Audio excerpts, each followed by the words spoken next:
नमस्ते साथियों, स्टडी सदन ऑफिशियल पर आपका एक बार फिर स्वागत है।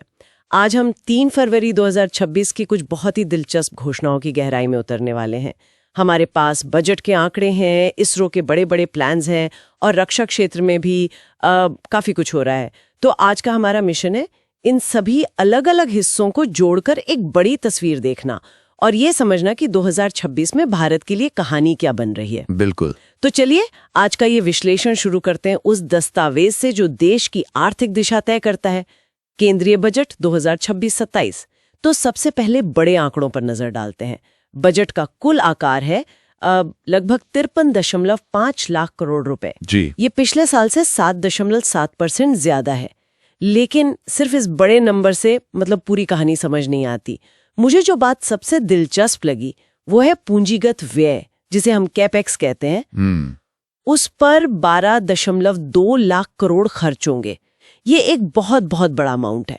इसका असली मतलब क्या है? सरकार ये पैसा लगा कहाँ रही है? और यही सबसे जरूरी सवाल है।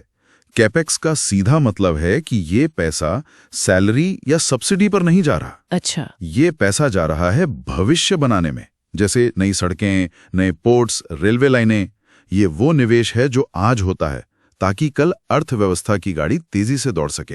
और इसी से जुड़ा एक और आंकड़ा है। कौन सा? राजकोषीय घाटा, जिसे 4.3% पर रखने का लक्ष्य है। अच्छा, ये 4.3% वाला आंकड़ा हम सुनते तो बहुत है, पर इसका आसान भाषा में मतलब क्या है? ये अच्छा है या बुरा है? देखिए, घाटा तो घाटा ही होता है, मतलब आमदनी कम, खर्चा ज्यादा। लेकिन यहाँ कॉन्टेक्स्ट जरूरी है। एक तरफ दुनिया की बड़ी अर्थव्यवस्थाएं अभी भी संघर्ष कर रही हैं, और वहीं भारत का ये लक्ष्य एक तरह से एक सिग्नल है। कैसा सिग्नल? कि हम सिर्फ ग्रोथ पर ही नहीं बल्कि आर्थिक अनुशासन पर भी ध्यान दे रहे हैं। ये विदेशी निवेशकों के लिए एक भरोसे का संकेत है। मतलब एक साथ 2 घोड़ों की सवारी, कैपेक्स से ग्रोथ को बढ़ाना और घाटे को काबू में रखना। बिल्कुल सही। और सोर्स में एक लंबी अवधि की योजना का भी जिक्र है कि 2031 तक देनदारियों को जीडीपी के 50% तक लाना है। जी, ये दिखाता है कि सोच सिर्फ 1-2 साल की नहीं बल्कि एक दशक की है। अब अगर हम आपके कैपेक्स वाले सवाल पर वापस आएं, तो बजट हमें कुछ इशारे देता है कि ये पैसा कहाँ जा रहा है। हाँ, 3 सेक्टर पर खास फोकस दिख रहा है: नागरिक उड्डयन, टेक्सटाइल्स और पर्यटन। नागरिक उड्डयन में तो आत्मनिर्भरता की बात हो रही है। जी, यानी भारत में ही विमान बने। और उसके लिए पुर्जों पर कस्टम ड्यूटी भी घटाई गई है। टेक्सटाइल्स के लिए भी नई स्कीमें हैं, जैसे समर्थ 2.0, और पर्यटन को मेडिकल टूरिज्म से जोड़ा जा रहा है। हाँ, 5 नए मेडिकल हब बनाने की बात है। इन तीनों में कोई कॉमन धागा नजर आता है आपको? हाँ, बिल्कुल है, और वो धागा है रोजगार। रोजगार कैसे? ये तीनों ही सेक्टर ऐसे हैं जहां बहुत सारे लोगों की जरूरत पड़ती है, मतलब लेबर इंटेंसिव हैं, विमान बनाने में, कपड़ा मिलों में और अस्पतालों में। अच्छा। तो जब सरकार इंफ्रा पर इतना खर्च करती है और साथ में इन सेक्टर्स को बढ़ावा देती है, तो इसका सीधा मतलब है वो बड़े पैमाने पर नौकरियां पैदा करने की कोशिश कर रही है। ठीक है, अर्थव्यवस्था की बात हुई रही है तो उसके दिल यानी हमारे बैंकिंग सिस्टम पर भी आते हैं। आरबीआई की फाइनेंशियल स्टेबिलिटी रिपोर्ट आई है और उसमें मुझे एक ऐसा विरोधाभास सा दिख रहा है। बताइए। एक तरफ तो रिपोर्ट कहती है कि हमारे बैंक बहुत मजबूत है, उनका कैपिटल एडिक्वेसी रेशियो 16% से 18% के बीच है, जो कि शानदार है। हाँ, ये बहुत अच्छी खबर है। इसका मतलब है बैंकों के पास किसी भी मुश्किल को झेलने के लिए पर्याप्त पैसा है। लेकिन रिपोर्ट में एक चेतावनी भी है, असुरक्षित ऋण को लेकर। बिल्कुल, अनसिक्योर्ड लोन्स। रिपोर्ट कहती है कि जितने भी लोग लोन चुकाने में चूक रहे हैं, उनमें से आधे से ज्यादा 53.1% इन्हीं लोन्स की वजह से हैं। तो एक मिनट, ये थोड़ा कंफ्यूजिंग नहीं है? एक तरफ हम यूपीआई और डिजिटल लेंडिंग को पूरी दुनिया में फैला रहे हैं, जी, जो कि हमारी तकनीकी ताकत है, और दूसरी तरफ हम कह रहे हैं कि इसी से जुड़ा असुरक्षित लोन एक बड़ा जोखिम है। ये कैसा संतुलन है? ये बहुत ही बढ़िया सवाल है, और यही आज के दौर की सबसे बड़ी चुनौती है, इनोवेशन और रेगुलेशन के बीच संतुलन साधना। देखिए, यूपीआई का ग्लोबल विस्तार, जिसमें अब पर्यटक और एनआरआई भी इसका इस्तेमाल कर पाएंगे, ये तो कमाल है। और एक नया शब्द भी सुनने में आ रहा है, एजेंटिक एआई। हाँ, इसका मतलब क्या ये है कि एआई अब सिर्फ हमें जानकारी नहीं देगा बल्कि हमारे लिए काम भी करेगा? बिल्कुल सही पकड़ा आपने। एआई अब एक असिस्टेंट से एजेंट बन रहा है। वो आपके खर्चों को देखकर खुद ही बेहतर निवेश का सुझाव दे सकता है, और शायद हमारी इजाजत से निवेश कर भी दे। बिल्कुल। लेकिन आपके पिछले सवाल पर लौटते हैं इस तकनीकी तेजी के दूसरे पहलू को आरबीआई भी समझता है। अच्छा। इसलिए एक तरफ वो यूपीआई को बढ़ा रहा है तो दूसरी तरफ डिजिटल लेंडिंग पर नियम सख्त कर रहा है। मतलब अब सिर्फ रेगुलेटेड संस्थाएं ही लोन दे पाएंगी? जी, सिर्फ बैंक या एनबीएफसी जैसी संस्थाएं। ये एक बहुत ही नाजुक संतुलन साधने की कोशिश है। तो अर्थव्यवस्था और बैंकिंग से अब उस क्षेत्र में चलते हैं जहां भारत तकनीक की सीमाओं को सबसे आगे धकेल रहा है। मेरा मतलब है अंतरिक्ष। इसरो के 2026 के प्लान्स तो किसी साइंस फिक्शन फिल्म जैसे लग रहे हैं। 7 बड़े मिशन हैं, पर सबकी नजरें तो गगनयान पर ही टिकी हैं। और क्यों ना हो, ये भारत के लिए एक ऐतिहासिक पल है। इस साल मार्च 2026 में पहला मानव रहित मिशन यानी जीवन लॉन्च होगा। और इसमें सबसे दिलचस्प किरदार तो व्योमित्र का है। हाँ, महिला रोबोट। वो इंसानों के जाने से पहले स्पेसक्राफ्ट में बैठकर हर चीज की जांच करेगी, देखेगी कि अंदर का माहौल इंसानों के लिए सुरक्षित है भी या नहीं। ये तो कमाल है।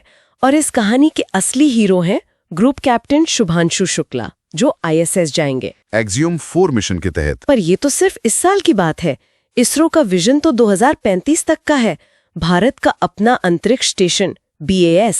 हाँ, और ये भारत को दुनिया के उन गिने चुने देशों के क्लब में शामिल कर देगा जिनका स्पेस में अपना एक परमानेंट एड्रेस है। इसकी टाइमलाइन भी तय है ना? बिल्कुल। पहला मॉड्यूल 2028 तक और पूरा स्टेशन 2035 तक, 450 किलोमीटर की ऊंचाई पर।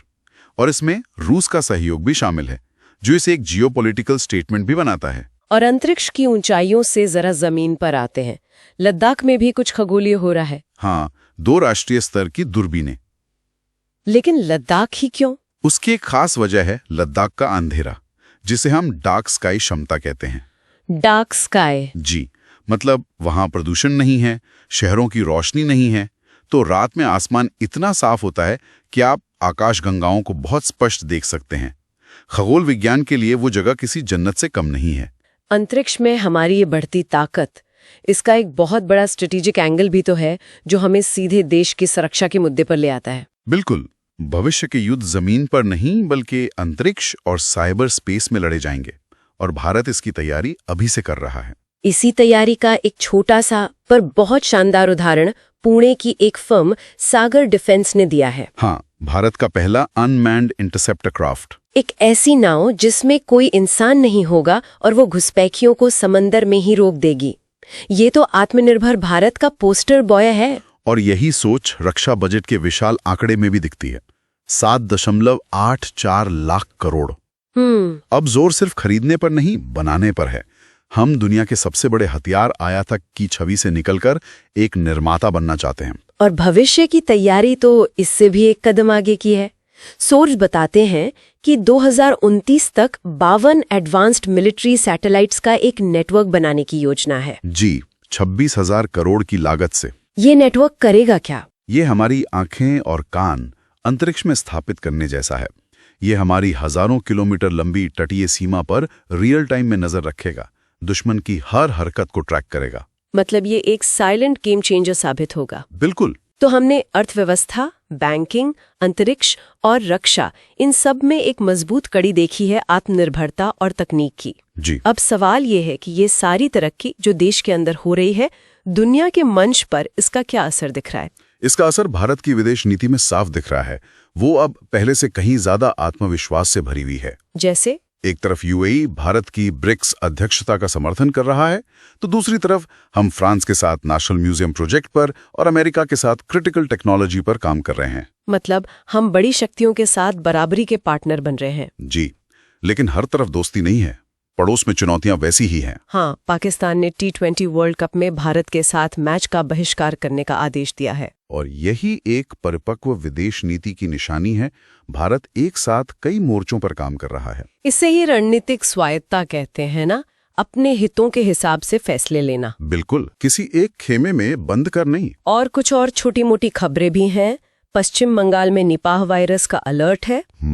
नवाचार के लिए 824 करोड़ रुपए का FET फंड बना है। और कबड्डी चैंपियंस लीग हरियाणा में होगी।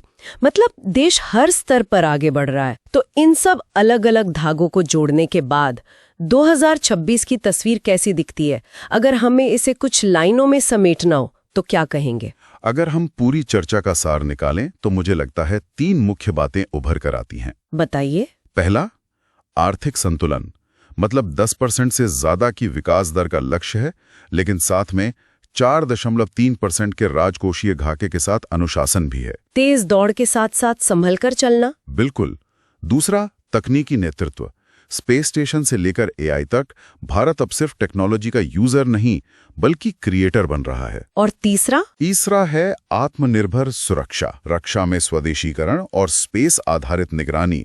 ये दिखाता है कि भारत अपनी सुरक्षा के लिए दूसरों पर निर्भरता तेजी से कम कर रहा है। और हमारे स्टडी सदन के सोर्स में जो टॉपर टिप दी गई हैं वो भी बहुत काम की हैं। हाँ, कि बजट के मुख्य आंकड़े और इसरो के मिशंस की टाइमलाइन याद रखना परीक्षा के लिए बहुत जरूरी है। ये आपके उत्तरों को वजन देते हैं। आज की इस गहरी पड़ताल में हमारे साथ जुड़ने के लिए आपका बहुत बहुत धन्यवाद। धन्यवाद। उम्मीद है आपको ये विश्लेषण पसंद आया होगा। आज की चर्चा के बाद एक सवाल हम सोचने के लिए छोड़ जाते हैं। हमने देखा कि सरकार अंतरिक्ष स्टेशन से लेकर एडवांस्ड मिलिट्री सैटेलाइट्स तक बड़ी और महंगी तकनीकों पर भारी निवेश कर रही है।